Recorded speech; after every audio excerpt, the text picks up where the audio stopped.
Good evening, folks. Dr. Freedom here with Times of Dr. News from in and around the universe that may or may not affect you on a weird, tight brain frying level that could make the whites of your brain go screaming out your ears like a boiled egg.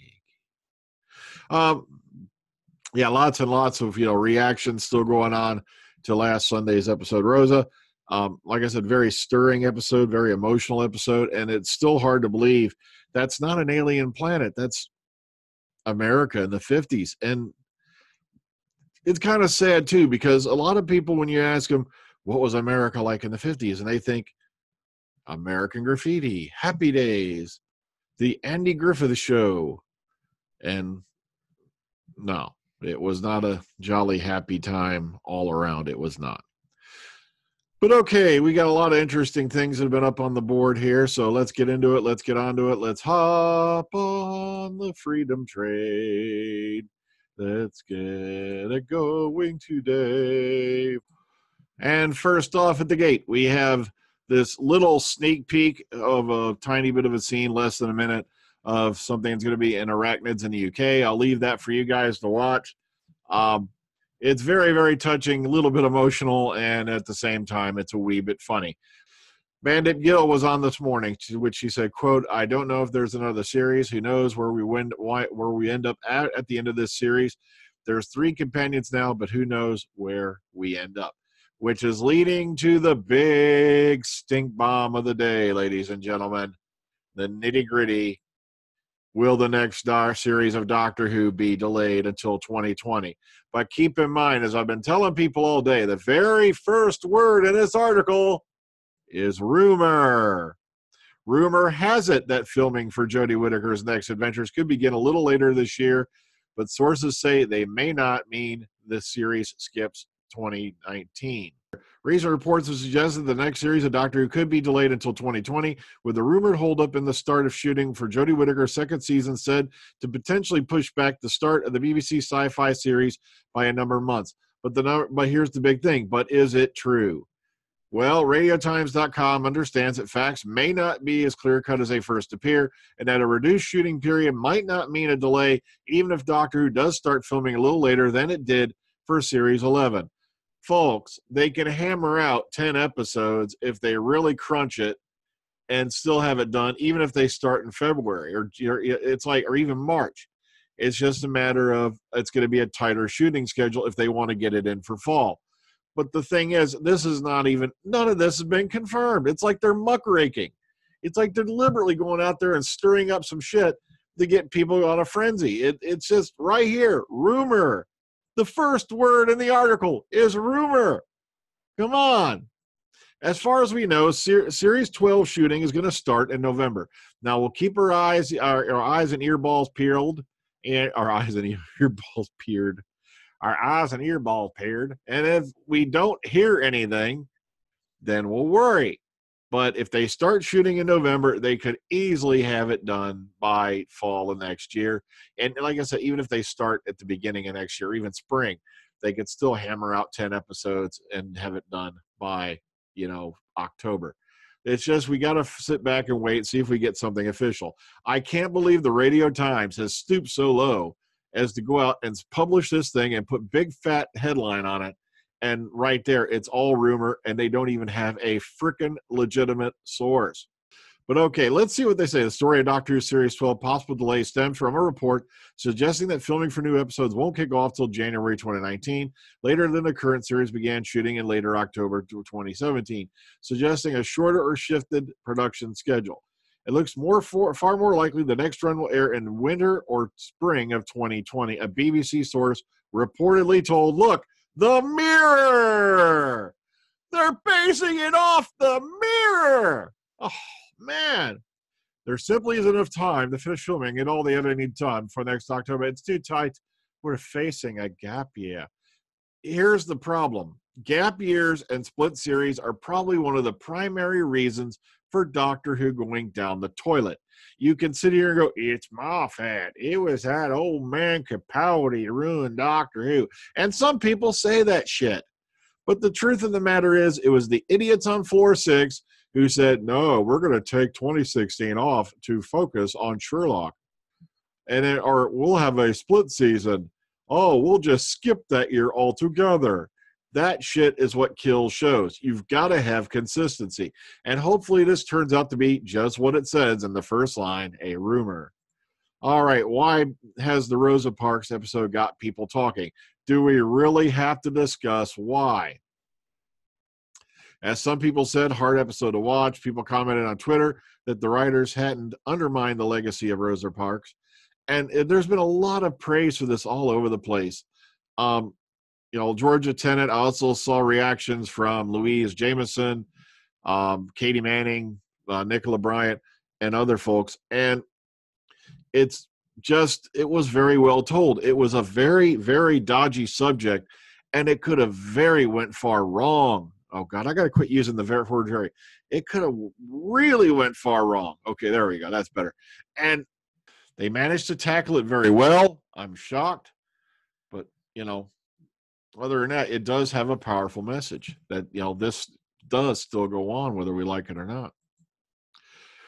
Rosa press reaction. Okay, there's some samples of press reactions across, several different, online zines and magazines and stuff like that. So if you want to go check these out, here they are put together for you over on Doctor News.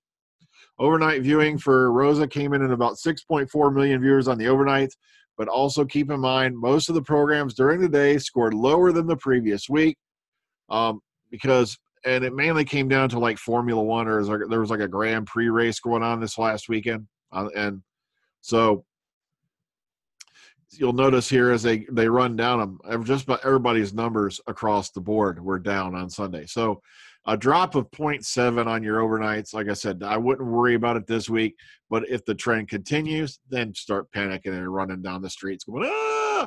But until then, this could easily still hit well over 8 million with consolidated put in. Last week's came in at 9 million with consolidated. That was Ghost Monument. And of course, we know first week came in at like 10.9 million. So, but a lot of people are panicking, and I'm like, so it happens. Hell, Capaldi's first episode, to his second one dropped 2 million. So that's not surprising.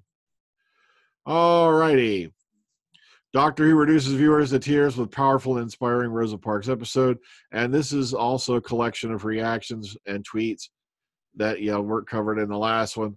So be sure to go give these a quick read through if you want to just, take a quick look. Either that or just go look online. They're all over the place. All right, moving forward. We have an interview here with Tosin Cole. Seeing people who look like me on stage made me think I could do that. He also talks about, I found a little bit of Rosa here, if I remember right, as well. So nice little interview with Tosin Cole there. Be sure to go check it out. Moving forward, it's a dream come true. Shobna Gulati joins Doctor Who as Yaz's mother. Now, we've already talked about this before. I brought it up on the Omega Files and some other places. But, yeah, she'll be popping in to play Yaz's mother, starting with, in Arachnids in the UK, which is this week's episode. So we're going to get a bit more done on Yaz.